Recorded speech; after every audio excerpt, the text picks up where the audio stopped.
தாய் தமிழ் உறவுகளுக்கு வணக்கம். இரட்சகர் சபை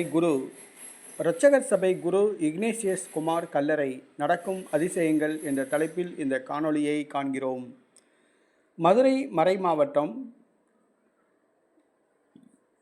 மறைமாவட்டம் கூடல் நகர் அருகில் அஞ்சல் நகர் பங்கு இடைவிடா சகாய அன்னை ஆலயம். இந்த ஆலயத்தில் இரட்சகர் சபையை சார்ந்த குருவானவர் ஒருவர் அடக்கம் செய்யப்பட்டுள்ளார். இக்னேசியஸ் குமார். இவர் 1959ஆம் ஆண்டு பிறந்தார்.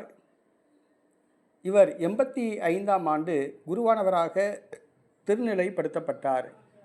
2022ஆம் ஆண்டு ஜூன் மாதம் 20ஆம் தேதி இவர் காலமானார். இவருடைய உடல் மதுரை மறைமாவட்டம் அஞ்சல் நகர் பங்கு இடைவிடா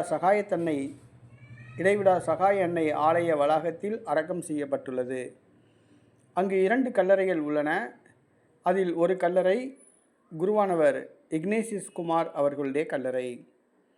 அவர்களுடைய கல்லறையில் பொதுமக்கள் தினந்தோறும் வந்து மலர்கள் தூவி அஞ்சலி செலுத்துகின்றனர், மெழுகுவர்த்தி ஏந்தி வழிபடுகின்றனர், ஜெபித்துவிட்டு செல்கின்றனர். மேலும் இந்த கல்லறைக்கு அருகில் பங்கு ஆலயம் உள்ளது. மாலை 6 மணிக்கு திருப்பலி நடைபெறும்.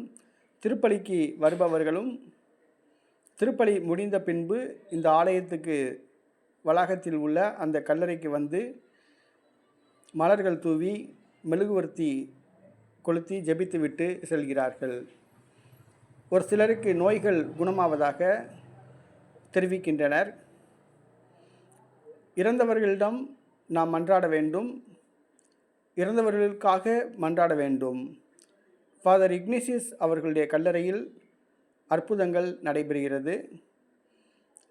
அஞ்சல் நகர் பங்குக்கு செல்வோர் திருப்பலி முடிந்த பின்பு ஃபாதர் இக்னேசியஸ் கல்லறையில் ஜெபித்துவிட்டு செல்லவும்.